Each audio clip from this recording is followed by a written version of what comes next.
mana duduk perkaranya, mana yang harus musodak, mana yang harus mukadab.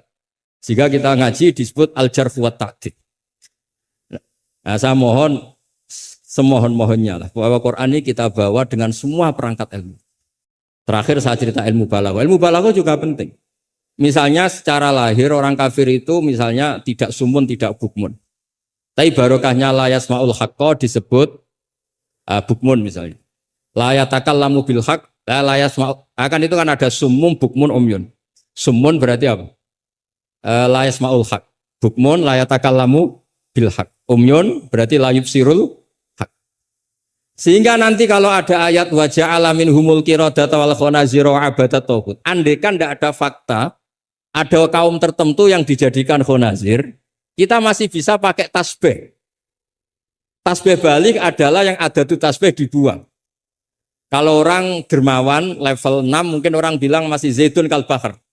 Tapi kalau levelnya 9, 10 orang akan bilang zaitun bahrun. Kalau ganteng masih pas-pasan zaitun kal badri. Tapi kalau sudah kayak Rasulullah anta syamsun anta badr. Nah, pentingnya ilmu itu adalah ketika ada ayat yang dohirnya misalnya ada tadi wajah alamin humul qiradata wal khonaziro abadat taghut. Ternyata misalnya kalau itu fakta ya sudah selesai kan, berarti itu hakikat. Tapi itu misalnya tidak fakta, kita masih bisa mentakwil dengan qulubuhum atau apalah mentalnya mislul khonazir mislal qirad. Tapi kalau kita tidak ngaji balaghah, semua lafaz kita anggap apa? Tekstualis dan kita anggap hakikat, berarti terus nganggap pernah ada periode yang orang itu dijadikan seperti itu. Nah, lagi-lagi yang nyafaat itu semua adalah ilmu. Ya, jadi ini sekaligus mohon ini ijazah kitab muwafaqat supaya semuanya dapat dan dapat berkah dari Rasulullah SAW. Yes. Ini saya baca ilmu usul fikih ya, supaya semuanya dapat ijazah dari Habib Said Al-Akhir Al-Munawwar. Bismillahirrahmanirrahim. Fahiya tahmilul jamma al-ghafir do'ifan wa qawiyya. Jadi agama ini menanggung orang yang do'if juga orang yang kuat. Yang kuat diwajibkan zakat. Yang do'if sebagai mustahik zakat. Artinya apa? Agama ini semuanya diuntungkan. Terus muti'an wa asiyat. Terus wataku tuhum bi khazaimihim min qadan wa abiyya. Wa tusawwi bainahum bi hukmil adli syarifan wa daniyya. Wa tubawi uhamilaha fid dunya wal akhirati makanan aliyah. Wa tudrajun nubuwatu baina jambaihi wa illam yakun nabiyya. Watul bisu al muttasifa biha malbasan saniyah hatta yakuna lillahi waliya. Ini kata beliau, orang yang ilmunya cukup itu kata beliau dijamin hatta yakuna lillahi wali. Karena tidak ada orang yang syafaqah sama umatnya Rasulullah SAW kayak orang alim. Saya itu sering dikomplain. Kata Imam Abu Hasan Asyadili fi mukasyafatihi, beliau ketemu Nabi Muhammad SAW, satu ketemu Nabi Nuh. Kata Nabi Muhammad gak jelek Nabi Nuh, andaikan kamu tahu anna fi aslabil kuffar man saya'budu wa la yusyriku bihi syai'an, kamu tidak akan mendoakan mereka la tadzar alal ardi minal kafirina dayar. Nabi ketika dihujat kayak gitu di Abdul Yalil di Taif, itu kan sampai malaikatul jibal bilang, kalau kamu mau Muhammad, kalau kamu mau ya Rasulullah, mereka akan saya habiskan. Apa kata Nabi? Bal arju ayyukhrijawah min aslabihim ma ya'budu wa la yusyriku bihi syai'an. Mungkin bapaknya belum iman, tapi nanti anak-anaknya iman. Kita tahu kan Abu Lahab punya anak Darro, Abu Jahal punya anak Ikrimah, Walid yang kayak gitu getol Nabi punya anak Khalid. Kayak apa sabarnya Nabi, Kak? Seperti sabarnya kiai-kiai di Indonesia. Bapaknya itu gak poso, ya ora salat. Anaknya itu TPQ. Gara-gara anaknya cilik poso itu yo gendong bapaknya. Sesuai bapaknya izin melok poso. Saking harunya melihat anaknya puas. Abdullah bin Ubay bin Salul itu punya anak itu solehnya minta ampun. Saya tidak tahu ketua pondok apa berdarah mondok di Rasulullah. Itu termasuk min ajal di talamitihi Abdullah bin Ubay. Punya anak Abdullah juga namanya. Sampai ketika ya Rasulullah bapak saya itu meninggal. Tolong dikasih syafaat. Ya. Saya ingin kafannya itu jubah jenengan. Fanaza jubatahu dikasihkan. Tidak sekedar itu. Tolong ludahi ya Rasulullah biar diludahi. Sampai Umar itu ya Rasulullah apa engkau tidak ingat Abdul bin Ubay ngomong gini, ngomong gini. Gak pernah ada. Ya nanti saya mintakan maaf ya Umar. Tapi kata Allah intastaghfir lahum sab'ina marrah falaya wa sa'azituhu ala sab'in. Kalau 70 enggak bisa nanti saya tambah. Itu karena ngergani anaknya. Kata banyak ulama mengatakan aslama bi ra'fati Rasulillah wa bi ahwali Rasulillah itu alfun min ahli baiti kaum. Jadi gara-gara sikapnya Nabi yang simpatik, orang kampung yang gengnya Abdul bin Ubay itu menjadi Islam semua. Wong kok apike gitu, orang kok sebaik itu Rasul. Haru. Artinya gini, ada bukti bahwa anaknya orang nggak karu-karuan itu ya bisa mondok. Bapaknya tidak bisa baca Quran, anaknya hafid. Pasti wisuda itu nangis. Nangisnya karena saya itu baca Quran aja tidak bisa kok anak saya hafid. Nah, roja ini loh yang menjadikan kita semangat, tetap nggak frustasi nyai di Indonesia. Karena Nabi ketika melihat kafir harbi saja, Nabi tetap menghentikan bal arju. Saya berharap ayukhrijawah min aslabihim ma ya'buduwaha wa la yusyriku bihi syai'an. Nah ini sekaligus supaya saya di sini ada gunanya. Andai kan undangan ini salah juga sebagai kafaroh, kesamit kafaroh semuanya. Saya baca muwafaqat karena saya pernah virtual sama beliau nerangkan usul fikih. Saya juga bingung kayak dua orang yang ngatur saya ini. Tapi saya senang sama usul fikih. Saya baca semoga ini barokah sekaligus saya minta ijazah sama Habib Said Akil Al-Munawwar. Di antara cara ulama mensifati Rasulullah SAW itu di antara cara madhah Rasulullah itu begini. Ba'asahu seterusnya terus bimillatin hanifiyatin. Terus beliau ngendikan tahdil kafah fahiman wa ghubiyah. Jadi agama ini tahdil kafah fahiman wa ghubiyah. Wa tarfuqu bijami'il mukallafin muti'an wa asiyah.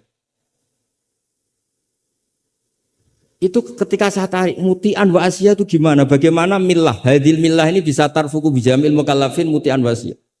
Nabi kayak apa? Cerita orang baik yang ideal, yang melakukan imtitsalul awamir wastinabun nawahi. Tapi Nabi juga ngendikan syafaati li ahlil kabair min ummati. Kayak apa Quran mengajarkan kita kebaikan yang ideal? Wa ibadur rahmanil ladzina yamshuna 'alal ardi hauna wa idza khatabahumul jahiluna qalu salama wal ladzina yabituna li rabbihim sujada wa qiyama wal ladzina itu ideal. Ada lagi yang ideal disebutkan muhsinin itu apa? Alladzina yunfikuna fis sarra'i wad dharra'i wal kadhimina al ghaidha wal 'afina 'anil nas terusnya. Tapi Allah juga ngendikan qul ya ibadiyalladzina asrafu 'ala anfusihim la taqnatu mir rahmatillah. Mereka yang asrofu Allah masih manggilnya ya ibadihi hamba-hambaku. Kamu kesini. Anibu ila rabbikum aslimulah. Kayak apa? Hadhil millah tarfuku bijamil mukallafin muti'an wasi. Sehingga Nabi ngertikan. Mangqala ila Allah dakhalal jannah wa in zana wa in sarqa wa in zana wa in sarqa. Itu kebetulan yang tanya itu Abu Dzar. Abu Dzar itu orang yang fikihnya itu ekstrim. Malah yang didhawuhi Nabi wa in zana wa in sarqa sampai tanya lagi. Ya Rasulullah tenane. Kebetulan Nabi pas itu bangun tidur. Iya, darab wa inzana wa insarok sampai 3 kali. Saking Nabi itu karena beliau bantah terus sampai Nabi ngintikan ala rohmi anfi abi dzar. Oh dasar terang ora paham-paham. Abu Dzar terus bilang wa in rohima anfu abi dzar. Meskipun begitu saya puas karena sudah mengkonfirmasi sampai 3 kali.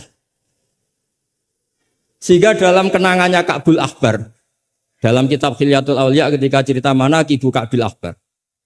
Ka'bil Ahbar ini orang ahli kitab yang maunya Islam itu terlambat karena nunggu data itu kurang 1 menurut dia. Di kitabnya dia itu kan masyhur itu Al-Hadits Tsani an Yasar bin Atha an Ka'bil Ahbar qala alamani abit Taurata illa sifran wahidan kana yahtimuhu wa yudkhiluhu sunduq. Falamma mata abi fatahtuhu fa idzan fihi nabiyyun yakhruju akhir zaman. Maulidu bi Makkah wa hijratu bil Madinah wa sultanuhu bisyam. Ka'bil Ahbar itu tahu Rasulullah itu maulid Makkah ini sudah benar. Wajiratu bil Madinah sudah benar, tapi beliau tidak menangi ada Sultanul Islam Fisyam. Sehingga cara beliau data ini kurang 1. Ketika Futuhat, Umar menaklukkan Syam. Dan Islam di Syam menjadi sultanah, menjadi sultan. Wa sultanuhu Fisyam. Singkat cerita dia akhirnya masuk Islam dengan data yang seketat itu. Akhirnya dia jadi penasihatnya Umar bin Khattab, masyhur. Ketika di antara yang diceritakan beliau adalah yalumunani ahbaru Bani Israel. Saya ini ketika ketemu orang-orang ulamanya Bani Israel sering dicibir, disalahkan. Annani dakhaltu fi ummatin farraqahum awalan summa jama'ahum. Nah, ini saya ini dikritik, disalah-salahin sama ulama Bani Israel karena saya ini masuk satu komunitas yang gaya pertamanya kayak ada kelompok-kelompok, ada faksi-faksi. Tapi summa jama'ahum, pada akhirnya jadi satu. Terus beliau baca kitab, baca Quran tadi, summa awrasnal kitab alladzina astafaina min ibadina, tadi yang dibaca Profesor Kures. Faminhum dzalimun li nafsi. Gayanya kita ini kita dibagi, ada yang dzalimun li nafsi, wa minhum muqtasid, wa minhum sabiqum bil khairati biidznillah. Tapi kata Nabi, haula kulluhum bimanzilatin wahidah wa kulluhum fil jannah. Tapi ternyata 3 orang ini semuanya di surga. Yang ngajari Quran, lelaki sama lelaki, perempuan sama perempuan, itu ya fil jannah. Tapi kalau di kampung-kampung itu gurunya itu perempuan cantik. Ya ada ustadz lelaki, ya agak kepikiran juga. Itu kalau diharamkan tidak jalan, dihalalkan fitnah. Tapi barokahnya agak-agak semu-semu ini yang bisa baca Quran di situ banyak. Ikutnya partai wa akharuna atarafu bidunubihim khalatu amalan sholihah wa akhara sayyi'ah. Jadi, ini cerita saja, nanti bisa ditas sama beliau.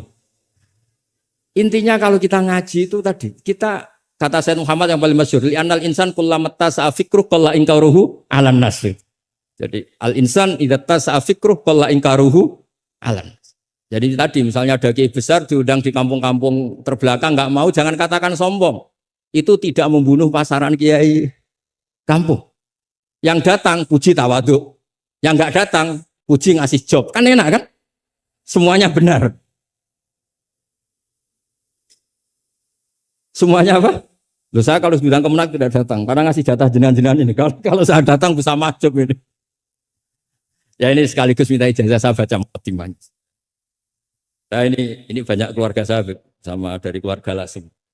Begini ya, masalah ulumul Quran. Saya dulu kalau diajarin bapak itu sering beliau cerita. Kamu cari sisi ekstrimnya. Sisi ekstrim itu begini, misalnya hudal lil muttaqin. Quran itu petunjuk bagi mereka yang takwa. Orang-orang idealis mengartikan takwa itu adalah orang-orang yang imtitsalul awamir wastinabun nawahi. Itu orang ideal. Tapi faktanya Sayyidina Umar itu masuk Islam itu dengar surat Toha hina kana huwa kafir. Ketika beliau masih kafir. Beberapa sahabat dulu masuk Islam itu ketika mendengar Quran statusnya masih kafir. Sehingga ada bukti bahwa orang tidak muttaqin juga bisa dapat hidayat Quran. Nah barokahnya kita baca banyak, Quran itu bukan sekedar hudal lil muttaqin tapi juga hudal linnas. Lalu dianalisis. Oh jangan-jangan lil muttaqin ini cara balaghah min babil iktifa. Lil muttaqin wa ghairihim. Buktinya ada ayat lain yang menyebutkan hudal linnas. Ini itu awal dari disiplin ilmu. Sehingga memang tidak bisa kita mengartikan Quran tanpa baca tafsir yang banyak. Kemungkinannya tadi tambah pintar atau tambah bingung tadi. Nah, soal kita tetap tidak bisa itu ya alhamdulillah memang manusia didesain wa kanal insanu dzaluman jahula. Jadi kalau kita bodoh itu sesuai rencana Tuhan memang itu. Jadi tidak usah disesali, biasa aja memang. Dari dulu juga sudah direncanakan kita ini berstatus wa kanal insanu dzaluman jaulah. Itu cara balaghah itu dzaluman banget, dolime jaulan itu banget bodoh. Banget dolimnya itu begini, andaikan kita ini orang baik, itu juga enggak mesti baik. Tadi dawuh Pak Kures itu, saya sering memberi analogi. Saya ini kata orang banyak, itu ketok. Kalau diundang di kampung, musola penceng itu kalau datang, kata orang-orang itu tawaduk. Tapi kata kiai setempat, itu mangan jatah kiai cilik Gus ini. Jadi yang satu bilang tawaduk Gus, darah yang satu bilang cek mentalan Gus, jatahku mbok jupuk gitu. Sehingga saya sering cerita ada cara manakiban. Biasanya kalau kiainya itu tuh Pak Said dapat ayam paling besar kalau kiainya. Kalau yang lainnya itu ya suwiran. Ya. Barokahnya saya tidak datang, yang dipakai itu kiai-kiai yang kira-kira mabadik fikih. Saya ini kan dianggap kiai kolyubi. Itu maturnunya sama saya itu maturun Gus jiran gak teko. Atau aku untuk suwiran gitu. Karena sekali saya yang datang itu ya kira-kira bintangnya saya. Jadi kadang-kadang antara tawaduk dan ngambil jatah itu enggak jelas. Nah ini pentingnya ngaji ijtihad. Makanya di sahabat kita muwafaqat. Ijtihad itu satu logika yang enggak konsisten. Sebab itu Rasulullah Shallallahu Alaihi Wasallam itu kalau ngendikan apa saja, itu ya juga dianalisis oleh sahabat. Misalnya begini, ya ummul qauma aqra'uhum li kitabillah. Tentu imam itu yang terbaik. Tapi di beberapa kejadian, akabiru sahabat itu pernah makmum sama Salim Maula Hudzaifah. Itu orang yang kelas nasabnya, marganya itu jauh di bawah Abu Bakar Umar. Tapi beliau makmum sama Salim Maula Hudzaifah. Bahkan beberapa riwayat yang Nabi ngendikan cara shorihan, itu sama sahabat masih dinego. Karena ada ranah ijtihad. Misalnya Nabi ngendikan, la tusolliyanna asra ila fi Bani Quraidah.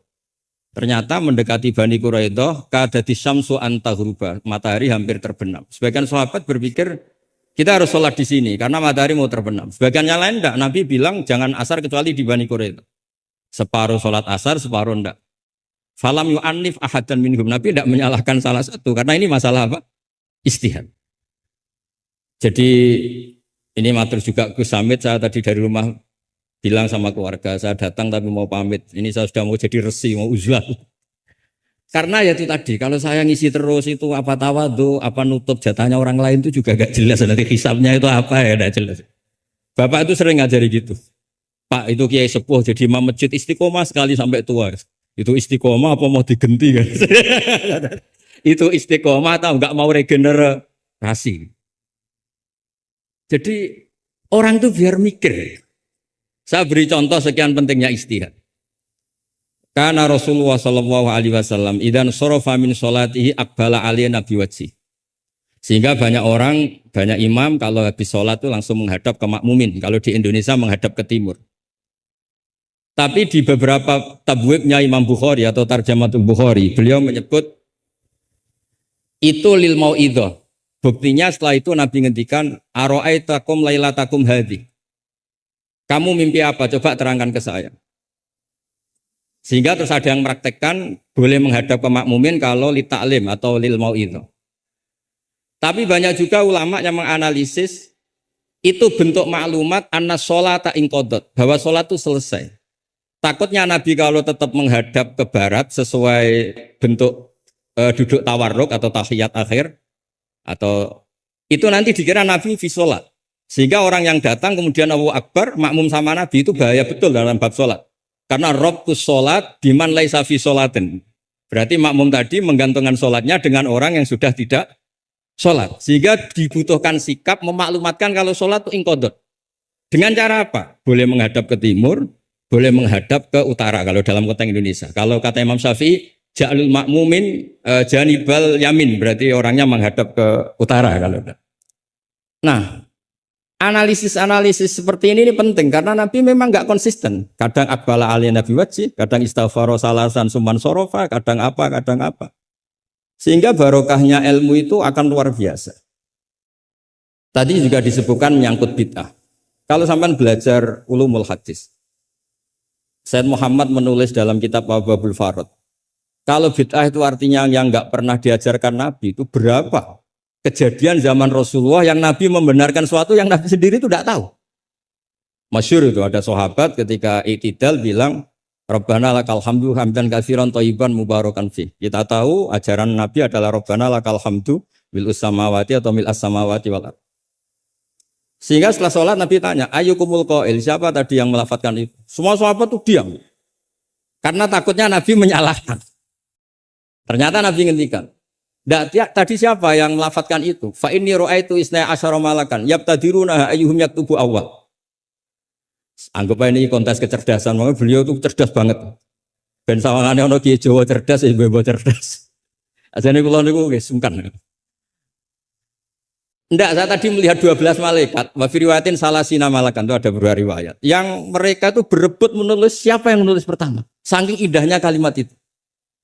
Terus ada orang bilang, ha ana ya Rasulullah, tadi saya. Itu min ghairi sabqit ta'lim, tapi tidak mengajarkan itu dulu. Terus Said Muhammad melihat lagi peristiwa Bilal. Ya Bilal, kamu itu punya ngalaman apa sih sampai saya mendengar dafana alaika fil jannah. Saya melihat Quran alaika fil jannah. Ketukan sandal kamu di surga. Bilal cerita, saya tidak pernah wudhu gini-gini kecuali saya sholat dengan wudhu itu. Dan banyak lagi amal-amal sahabat yang min ghairi sabqit ta'lim kemudian di-ACC oleh Nabi. Andai kan bid'ah itu yang belum diajarkan Nabi, tentu semua itu salah. Kowe sing marahi sapa, ora tak warai kok kreasi dhewe. Fa'antal musyarri'. Tidak, Nabi ternyata mengiyakan. Yang ketiga yaitu peristiwa kulhu. Ada imam di Masjid Kuba, kila fi syariatin itu. Nabi arsala syariatan itu selalu kalau imam itu baca kulhu. Sampai makmumnya itu jenuh karena main kulhu terus. Singkat cerita si imam ini dilaporkan, ya Rasulullah, imam yang kau tugaskan ke kita ini main kulhu terus. Itu gimana ya Rasulullah? Tapi Nabi karena bijak panggil orang itu, dipanggil. Kenapa kamu sering baca kulhu? Li'anna surat al-ikhlas sifatur rahman fa'ana uhibbuha. Itu surat yang benar-benar hanya menerangkan Allah sehingga saya suka. Kalau surat lainnya itu kan surat proposal. Misalnya Anda bilang uji budak watadai terus dongo. Banyak sifatnya Allah yang kamu suka itu karena terkait Anda. Kalau ini enggak ada yang terkait kita, murni tentang Allah sehingga saya suka. Makanya disebut suratul ikhlas. Kalau Anda baca Ar-Rahman mesti terus hanya irhamna. Anda baca Ghafur terus ighfir lana. Jadi kepentingan Anda langsung diungkapkan. Apalagi yang Al-Mujib. Wah, langsung kemana-mana hajatnya disampaikan semua. Kamu yang punya utang, Allah yang kamu libatkan gitu. Ya kan? Kamu yang ingin wayo, Allah kamu libatkan. Ya Allah. Masih disuruh enggak konangan itu kan. Enggak ikut Allah, enggak ikut utang, kamu libatkan suruh nyaur gitu kan. Tapi kalau surat Ikhlas tidak ada itu semua. Tidak ada Mujib, tidak ada Rahman, tidak ada, pokoknya tentang Allah saja. Maka saya suka. Sehingga disebut surat Ikhlas karena orang baca surat Ikhlas itu pasti ikhlas karena ada terkait tentang kita. Tapi apa kata Nabi? Barusan Jibril datang memberitahu Allah itu suka kamu. Akhbirhu annallaha yuhibbu. Orang itu senangnya bukan main. Nah barokahnya ngaji seperti ini kalau Anda melihat imam main kulhu saja, orang alim alama itu pasti baca hadis tadi. Tapi Imam Ahmad tuh gak suka ada orang sering baca kulhu, ini cerita ijtihad. Gak suka. Beliau dikasih tahu ini kampung ini sering baca Yasin, kampung ini sering baca kulhu. Marah besar Imam Ahmad. Ayuh jarul Quran. Ayuh jaru ghairu suratil Ikhlas. Ayuh jaru ghairu surati Yasin. Memangnya Quran hanya kulhu. Kamu ridho kalau Quran lainnya gak dibaca. Kamu ridho kalau surat lainnya gak populer, yang populer Yasin terus. Lam yakun se'unnal Quran mahjura. Enggak boleh Quran jadi mahjur. Harus dibaca semua. Ya tapi kan kaidah kita ada saja ulama yang mengatakan malah idroku kullu, la idroku kullu. Kalau tidak bisa semua ya kullu. Nah, ya istilah-istilah ini yang bikin kita ini ya seneng ya kadang mangkel gitu. Karena ya mangkelnya itu kok mereka yang ulama tidak kita itu. Ya kadang-kadang mangkel itu. Ya mangkel seneng gitu. Saya itu pengagum kitab usul karena mbah saya itu al-usul. Yang saya senang ya tadi logika yang dibangun. Tapi saya pastikan al-usuli ini di antara kaidah terakhirnya itu at-takmil idza ada lil asli bil ibtal lam yu'tabar. Jadi at-takmil idza ada lil asli bil ibtal lam yu'tabar. Sehingga kiai-kiai Jawa itu kalau misalnya negur orang sepuh, saya sering diceritani kiai-kiai kampung itu ada orang sujud tuh gini, Beb. Setelah ditegur, bah kalau gini lebih sah. Enggak membenari peci malah paginya enggak sholat lagi. Jadi makanya Kiai Jawa itu malas negur karena jadinya enggak dibenahin, jadinya enggak sholat.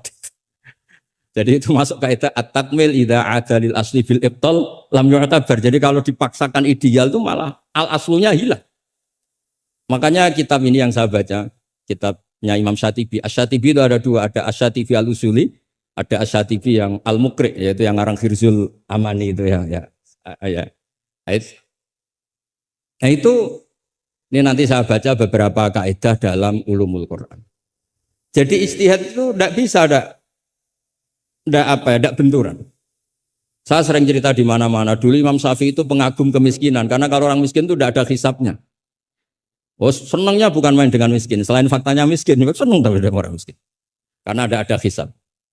Setelah ngaji sama Imam Malik, beliau tanya, siapa orang yang selevel jenengan ya Malik? Ya dulu ada Imam Abu Hanifah, sekarang sudah wafat. Tapi ada muridnya. Namanya Muhammad bin Hasan Asy-Syaibani. Setelah beliau datang, Muhammad bin Hasan Asy'ibani itu kalau ngitung emas, itu di meja tamu. Ngitung uangnya di meja tamu. Uangnya. Imam Syafi'i itu ngelus dodo. Orang sealim ini kok kedonyan ya. Tapi kata Muhammad bin Hasan Asy'ibani? Kalau kamu orang soleh gak boleh punya uang, gak boleh kaya, ini tak kasihkan sama lonte, sama koruptor, sama tukang dugem, tukang apa itu, tukang judi. Jangan kalau dipakai orang fasik nanti gak karu-karuan. Jenengan saja. Baru sadar, iya ya. Kalau yang orang soleh kere semua, yang fasik kaya, berarti ada syauqatu dzalim ala soleh. Ada syauqatu dzalim, kayak apa bahayanya? Ada saltonatul fasik ala soleh. Semenjak itu Imam Syafi'i itu tuh sampai fatwa berlebihan. Orang Islam yang bisa kaya kok miskin haram. Kuat beli Alphard kok beli carry tua haram. Terus berlebihan. Kalau Gus Ilmi kuat jabat kok enggak haram. Pokoknya terus ekstrim. Sampai al-Islam ya wala yulale. Terus kata kiai-kiai Jawa yang alhamdulillah banyak yang miskin juga. Komentarnya lucu, Bro. Wes ngerti, Mbah, cuma ora kelar. Artinya punya selera kaya itu kita sudah punya, jangan haramkan, semuanya tahu kok. Cuma enggak mampu, jadi sudah salah no. Tapi barokahnya itu Imam Syafi'i menjadi tahu bahwa bukan sekedar apa ahyini miskinan wa amitni miskinan, tapi Nabi juga pernah ngendikan nikmal malu soleh lil mar'is soleh. Bahkan Imam Syarani ngendikan kamu murid-murid saya harus jadi orang kaya. Kenapa Imam Syarani? Bukan kan kita disuruh zuhud. Nanti kamu kebingungan baca ayat ini, terus beliau baca anfiku ini. Artinya kalau kamu miskin pas baca anfiku mimma razaqnakum kamu bingung karena kamu nasibnya yunfakun.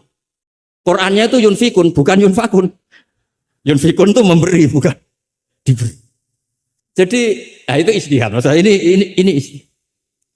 Jadi istihad itu sesuatu yang harus kita buka. Ya seperti inilah.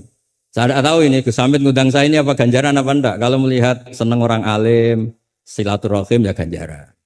Tapi kalau tanyakan santri saya yang sekarang mungkin baru sorogan sama saya ikhya apa? Ganggu saja bodoh kerap ya. Tidak tahu nanti yang didengar Allah itu komennya yang di sana dianggap sini pengganggu. Apa yang didengar Allah itu silaturahim dengan keluarga kerapnya. Tidak tahu. Kulun muhtamilun. Kalau di mu'in wa fihi nadhurun itu. Supaya ya ini masalahnya masalah ijtihad.